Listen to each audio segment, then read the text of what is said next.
Olá, pessoal, boa noite, tudo jóia com vocês? Hoje eu tive um dia de quarta camada, né? A madrinha do meu esposo faleceu e a gente estava voltando olha a pessoa, estava voltando do enterro dela quando eu comecei a receber as mensagens e a decisão do ministro Fux acerca do pacote anticrime. Até vou tentar colocar aqui para fixar o tema, né, do pacote anticrime aqui, rapidinho, gente. E aí, eu nessa questão, assim, super tensa com isso, peraí que eu tô fazendo algo errado aqui. Enfim, não estou conseguindo fixar o tema. Vai ficar sem fixar e se chegarem perguntando, a gente vai falando aí que é sobre o pacote anticrime. E aí eu comecei a chorar, porque já abalada com esse negócio da morte da madrinha do meu marido e vendo que eu dou aula amanhã às 7 horas da manhã, eu vou acordar antes das 6 para me arrumar para ir e vem essa decisão nova do pacote anticrime. Enfim, subi aqui pro escritório para vir trabalhar um pouquinho na aula, atualizar a aula. Falei, bom, vou aproveitar, já que eu tô um tempão sem fazer uma live aqui, atualizei já a aula, falei, tô com bombom, porque quando eu tô nessa fase de quarta camada com pena de mim, eu como, é a minha fuga. E falei, eu vou aproveitar e fazer uma live para explicar pro pessoal o que aconteceu, porque pelo menos vocês já sabem o que tá acontecendo em relação à Lei 13.964, ao pacote anticrime. Essa lei, ela entra em vigor quando? Amanhã. Então, o pacote anticrime entra em vigor amanhã. Um dia antes, ou seja, hoje, dia 22 de janeiro, vem uma decisão do ministro Luiz Fux suspendendo diversos artigos dessa lei. O que aconteceu? Por que isso mudou? Porque inicialmente havia uma decisão do ministro Toffoli suspendendo pelo prazo de 180 dias tão somente a implementação da questão do juiz das garantias. Então, o que significa isso daí? Suspendeu a implementação do juiz das garantias, que os tribunais eles passam a ter esses 180 dias previstos na primeira decisão para implementar e estruturar a questão do juiz das garantias. A nova decisão, datada de hoje, 22 de janeiro, do ministro Luiz Fux, ela dá, então, uma interpretação muito maior, ela faz uma suspensão muito grande e o que eu chamo muito atenção para vocês são os termos absolutamente fortes utilizados pelo ministro Fux, o que me fazem pressentir que essa decisão do ministro Fux pode vir a ser mantida pelo plenário. Por quê?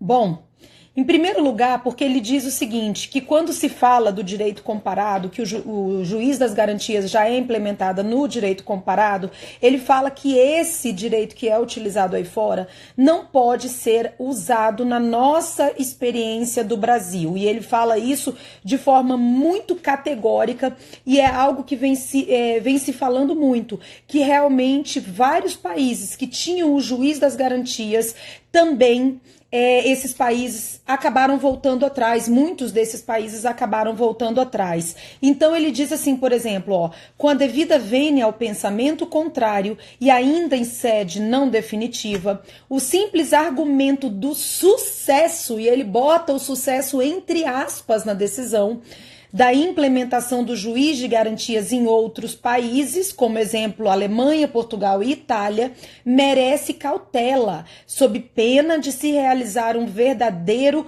transplante acrítico de ideias e de instituições. Então ele está falando que o que a Lei 13.964 fez foi transplantar ideias e instituições sem criticar e sem discutir de uma forma prudente e cautelosa a questão do juiz das garantias. E ele traz citação de doutrina sobre isso muito contundente.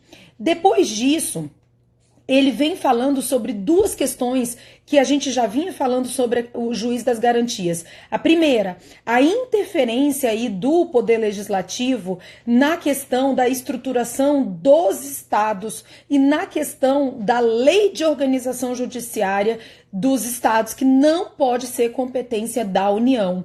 Então ele fala isso de forma muito categórica, dizendo, olha, a gente está aqui enfrentando uma violação, digamos assim, ao juiz natural, porque hoje, quando você pratica um crime, quem é o seu juiz natural? Por exemplo, em Brasília, um dos 8 juízes das varas criminais, são 8 varas criminais em Brasília, um desses 8 juízes é que vai acompanhar o seu feito desde o inquérito até a sentença final. Com o juiz das garantias, passa a ter uma situação que você tem um juiz, entre aspas, natural, que é o que vai trabalhar durante o inquérito, chamado juiz das garantias, e esse juiz eventualmente pode ter uma postura muito mais liberal, uma postura muito mais flexível aí, e depois você tem um outro juiz que não vai ter contato com essas provas do inquérito para te acompanhar aí, para cuidar do seu processo efetivamente falando. Então, ele vem falando, criticando muito, e inclusive falando que poucos países construíram uma jurisprudência de garantias ao devido processo legal da mesma extensão que o Brasil produziu. Então, ele vem dizendo assim, olha, isso o ministro Fux, até agora, o que foi feito está muito bem feito. A gente tem um sistema de garantias do réu desde a fase do inquérito que funciona muito bem. Para que implementar, então, esse juiz das garantias? Aí, depois, então, ele pega e suspende. Anota isso daí, quem está anotando, quem é de anotar que nem eu, que ele suspende sine die, ou seja, sem prazo, a implementação do juiz das garantias, ou seja, até que o plenário do Supremo decida todas essas ações de inconstitucionalidade, que, salvo engano, são 4 ou 5, estão suspensas todas as determinações sobre o juiz das garantias. Então, antes eram 180 dias de suspensão, agora a suspensão é sem prazo até o julgamento definitivo pelo STF. Depois, ele não para por aí. Segundo ponto, juiz das garantias, então, é o primeiro ponto. Segundo ponto, ele vai trabalhar com aquele artigo... Deixa eu só conferir aqui qual é o artigo certinho que ele suspendeu para não falar errado para vocês. Ele vai trabalhar com o artigo... Cadê? 157, parágrafo 5º do Código de Processo Penal, que é o dispositivo que fala da contaminação, presta atenção nisso, a contaminação do juiz que teve contato com a prova ilícita. Então, isso já havia sido objeto de tentativa de alteração na legislação, lá na micro-reforma de 2008 para 2009, e foi um dispositivo vetado. O que se tentava? Aquele juiz que tomou conhecimento da prova ilícita não pode mais julgar, ele tem que ser afastado do processo. Agora veio de novo o pacote anticrime e colocou isso lá no artigo 157, parágrafo 5º, dizendo que o juiz que tiver contato com a prova ilícita deve ser afastado, ele está impedido de atuar no processo. O ministro Fux vem e suspende também isso daí. O que ele fala? Que não pode a legislação presumir uma parcialidade do juiz. Até agora, todos os casos de prova ilícita, o juiz tomou conhecimento da prova ilícita, mandou desentranhar aquela prova, mandou inutilizar e continuou no feito. Se você efetivamente pressupõe que todos esses juízes, eles eram, portanto, parciais, a gente tem um monte de processo nulo, né? Então, teria até que modular o efeito disso daí. É só a partir realmente da lei ou a gente vai aplicar para trás também?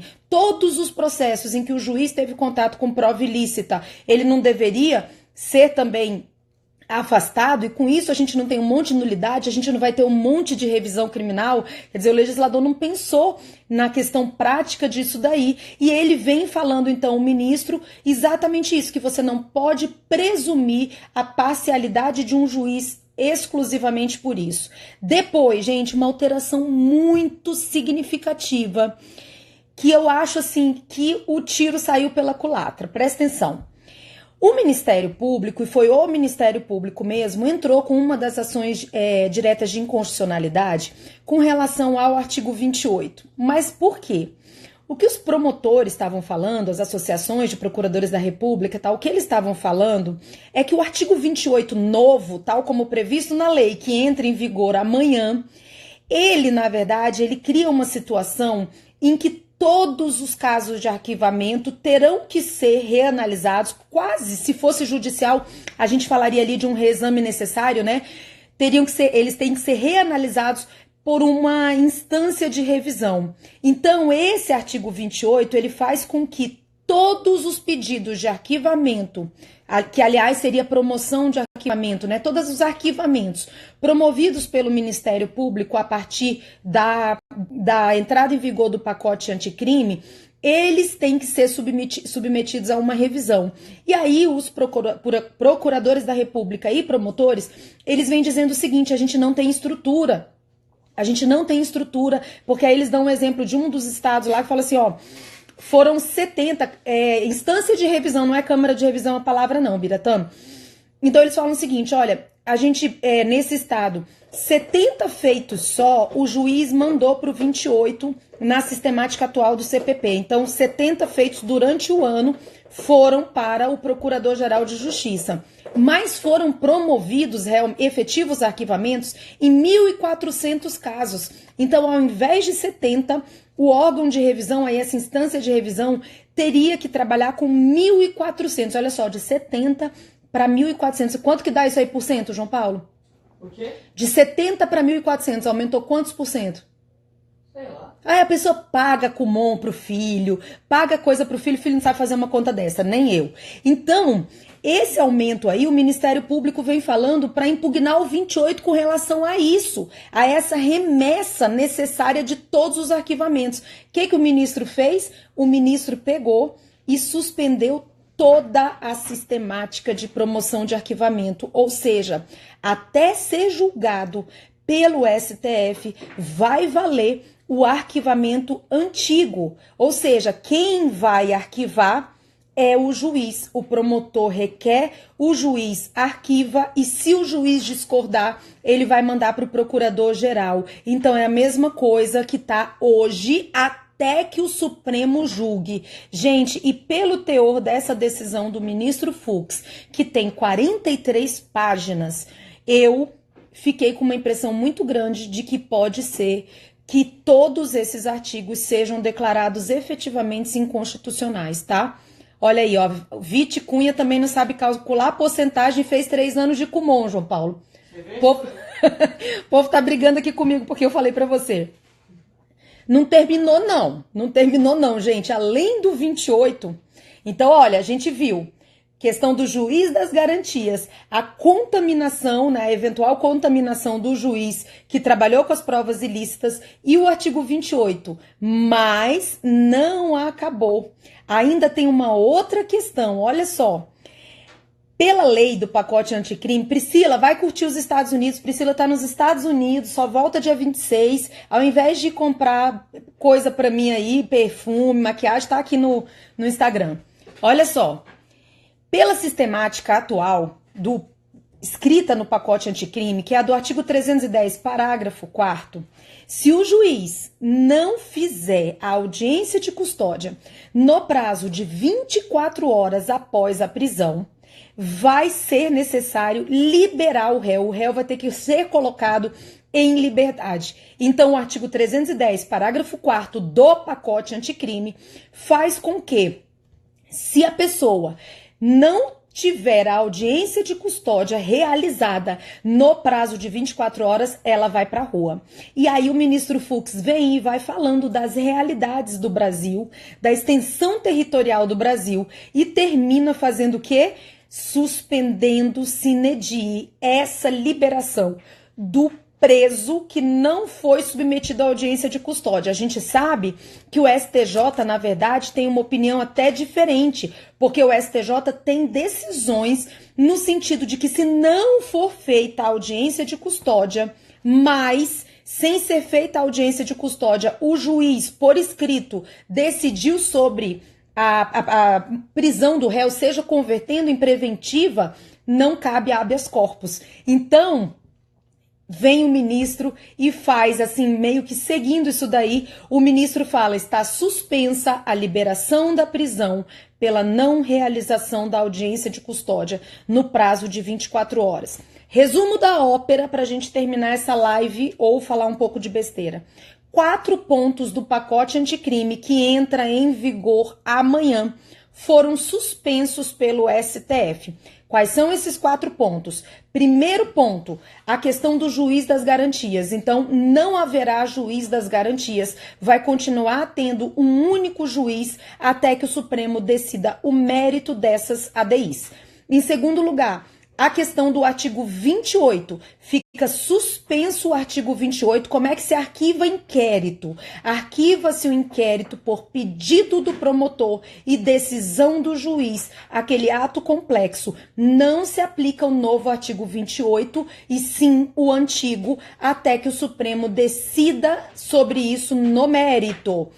Terceiro ponto, não há contaminação do juiz que teve contato com a prova ilícita. Então, o artigo 157, parágrafo 5º, também está suspenso pela decisão do STF. Quarto ponto, suspensa também a necessidade, a obrigatoriedade de liberação do investigado ou do preso que foi preso em flagrante e não foi submetido a uma audiência de custódia.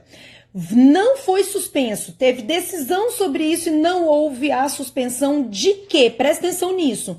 Não houve a suspensão do acordo de não persecução penal. Segue o acordo de não persecução penal, lá do artigo 28b, que entra em vigor amanhã, segue do jeito que tá. Então, com aquela pena de 4 anos, aqueles requisitos e condições, que quem é meu aluno já tem isso, já está na plataforma do GRAM atualizadinho. Então, segue tendo o acordo de não persecução penal normalmente. Em relação às provas, as alterações continuam, podem ser aplicadas a partir de amanhã, considerando a aplicação imediata da Lei Processual Penal, artigo 2º do CPP. Então, a parte de cadeia de custódia, por exemplo, prevista ali, continua sendo aplicada. As demais alterações em relação à prisão continuam sendo aplicadas, serão aplicadas a partir de amanhã. Acordo de não persecução penal, não consigo explicar rápido, eu expliquei ele lá no GRAM em 4 blocos de meia hora, é gigantesco, dá uma olhadinha no artigo 28b, ele tem condições e requisitos muito fortes ali que vocês vão ter que ficar repisando várias vezes. Esse acordo, ele amplia, eu vou tentar dar uma explicadinha bem rápida nele pro Vite Cunha aí. O que acontece? Ele, na verdade, ele cria aí uma nova modalidade de flexibilização da obrigatoriedade da ação penal. Então, ele é assim, semelhante, coloquemos assim, à transação penal, porque ainda não há um processo. Antes de ter um processo, ao invés de oferecer a denúncia, o Ministério Público poderá propor o acordo de não persecução penal, o que aumenta muito. A transação penal é tão somente para os crimes, as chamadas IMPOs, infrações de menor potencial ofensivo. Vem um acordo de não persecução penal, chamado já de ANPP, e aumenta aí o leque, o alcance para 4 anos. Então a gente vai alcançar aí uma gama de infrações muito maior do que somente as infrações de menor potencial ofensivo. Agora a gente vai ver que existem condições e requisitos a serem cumpridos pela pessoa, pelo investigado, para que o Ministério Público apresente esse acordo de não persecução penal. Qual foi a impugnação na ação de inconstitucionalidade ajuizada aí pelo MP? Eles não queriam que o juiz pudesse recusar a homologação do acordo de não persecução penal. Então, a impugnação em relação a esse acordo era dos poderes do juiz. Eles não queriam que o juiz pudesse recusar a homologação do acordo de não persecução penal. E o Fux disse, o juiz pode sim. Fux é juiz de carreira, né, gente? Ministro que é juiz de carreira, quer dizer, tem uma diferença, tem uma bagagem aí diferenciada em relação a isso. Deixa eu ver se eu olho aqui o trechinho em que ele fala sobre o acordo de não persecução penal. Ele copia lá, foi impugnado na ADI 6305, que foi proposta pela Associação Nacional dos Membros do Ministério Público. E aí ele disse o seguinte, ó: em sede perfunctória e sem prejuízo de posterior posicionamento em sede meritória, não antevejo o requisito do fumus boniuris para o deferimento do pedido cautelar de suspensão dos dispositivos questionados. Continua, não observo incompatibilidade com os dispositivos e princípios constitucionais alegados, tais como a autonomia do Ministério Público e a imparcialidade objetiva do magistrado. Trata-se, olha que legal, trata-se de medida que prestigia uma espécie de freios e contrapesos no processo penal. Então veja lá o que ele fala, viu, Vite? Ele diz o seguinte: o acordo de não persecução penal, com a sua possibilidade de recusa pelo juiz, lá no artigo 28A, concretiza o sistema de freios e contrapesos no processo penal. Ele coloca entre aspas, mas eu não tenho dúvida que isso vai cair, né?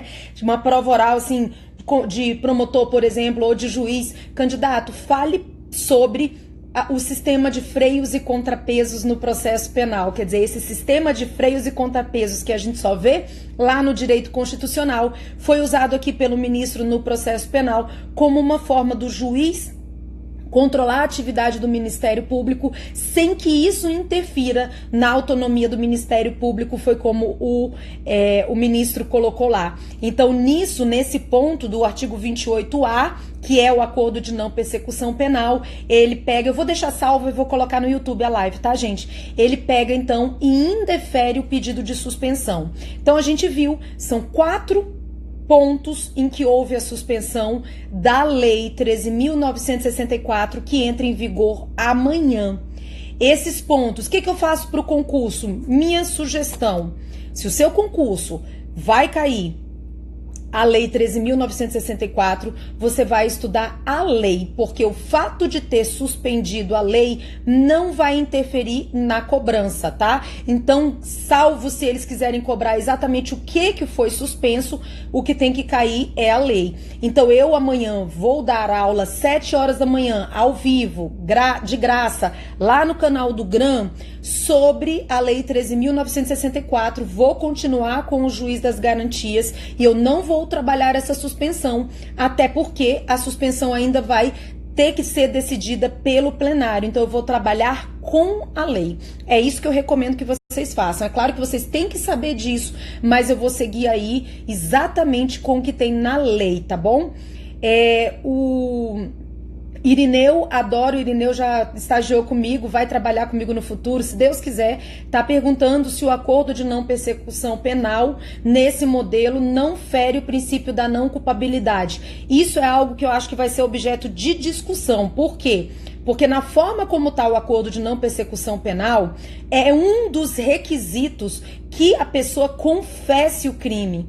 Então ela tem que confessar o crime para poder ter o acordo de não persecução penal. Mas, Irineu, a gente tem um paralelo lá na colaboração premiada. Na colaboração premiada também existe, isso já foi discutido e já foi superado pelo STF, também tem a previsão na colaboração premiada da pessoa ter que abrir mão do direito ao silêncio. Então é um paralelo. Eu acredito que quando o Supremo for se debruçar sobre isso, ele vai dizer que não fere o princípio da presunção de inocência, porque a presunção, ela é um princípio, ela é uma presunção, mas que ela pode ser revertida. E ela é um direito que você pode abrir mão desse direito. Não é um dos direitos assim que não podem... que são, assim, digamos assim, inalienáveis. Não é, porque você pode chegar numa audiência e confessar. Então, esse direito ao silêncio, o direito da presunção de inocência, são direitos que que o réu pode abrir mão. Você pode chegar numa audiência e falar, eu quero confessar. Você está abrindo mão do seu direito ao silêncio, você está abrindo mão da presunção da inocência. Então, o que o acordo de não persecução faz é trazer isso para um momento anterior. Então, antes mesmo da denúncia, você confessa. No inquérito já tem essa possibilidade, não é? Você pode confessar no inquérito. Gente, novidade quentíssima pra vocês. Finalmente vocês vão me ver bonita porque eu fiz Botox. Depois eu vou até dar a dica aqui da pessoa que eu fiz Botox. Daqui uns dias, que demora uns dias pra fazer efeito, que eu tô tentando evitar fazer qualquer movimento que tá horrível. Daqui uns dias vocês vão ver uma professora mais bonitinha, mais apresentável para vocês, tá bom? Por hoje é só. Vou terminar aqui, terminar minha aula de amanhã. Se vocês quiserem assistir, vai ser um prazer a gente tá junto amanhã, 7 horas da manhã, cedo desse jeito, porque eu tô correndo com essas aulas. A minha avaliação no Gran Curso Irineu sabe, tá horrível. Metade dos alunos tá baixando a minha nota, dizendo que eu não atualizei tudo, e a outra metade também abaixando as minhas notas, dizendo que não era para ter atualizado porque a lei não entrou em vigor. Então, se você é meu aluno, vai lá, coloca a avaliação máxima, porque eu tô ficando carente. Brincadeira, gente, ó. Obrigada pela companhia. João Paulo voltou, dá um tchau aqui. João Paulo voltou aí, ó, só jogando. E agora eu vou terminar essa aula para amanhã. A gente se encontra amanhã, tá? Beijo pra vocês, gente. Tchau, tchau.